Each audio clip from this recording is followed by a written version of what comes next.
पाडव्यानिमित्त मंगळवेढ्यातील e bike वरील सगळ्यात मोठी ऑफर तुम्हाला मिळणार आहे 1,11,000 मध्ये चक्क 1, 2, 3 इलेक्ट्रिक बाईक आणि त्यासोबत एक मिक्सर आणि एक ज्यूस करण्याची मशीन फ्री।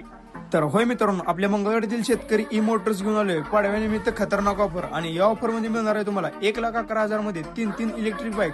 आणि जर तुम्हाला एक बाईक हवी असेल तर फक्त 39,999 मध्ये एक बाईक मिळणार। आणि ही बाईक फक्त एकदा चार्ज केल्यानंतर 50 ते 60 किलोमीटर जाणार आहे। आणि यामध्ये तुम्ही लिथियम बॅटरी घेतली तर 100 ते 150 किलोमीटर ही बाईक जाणार आहे। आणि त्यासोबत 3 गिअर आणि एक रिव्हर्स गिअर सुद्धा आहे। आणि एवढंच नाही तर यांच्याकडे सर्व बाईकची दुरुस्ती आणि स्पेअर पार्ट पण अतिशय होलसेल दरात मिळणार आहे। आणि सर्वात महत्त्वाचं म्हणजे ही बाईक तुम्ही बजाज फायनान्स वरती सुद्धा खरेदी करू शकताय। आणि आतापर्यंत फक्त एका वर्षात शेतकरी ई बाईकच्या 400+ बाईक खात्रीशीर विक्री झाली। आता तुम्हाला काय करायचं, तुमच्या 3 मित्राला ही रील शेअर करायचं आहे आणि फक्त 1,11,000 मध्ये तिघाला 1, 2, 3 बाईक घेऊन जायचं। आणि येणाऱ्या पाडव्यामुळे गिफ्ट पण आणि डिस्काउंट पण मिळणार आहे। त्यामुळे एकदा नक्की व्हिजिट करा शेतकरी ई मोटर्स मंगळवेढा। आणि यांचा पत्ता आहे पंढरपूर मंगळवेढा रोड शेजारी मंगळवेढा। धन्यवाद।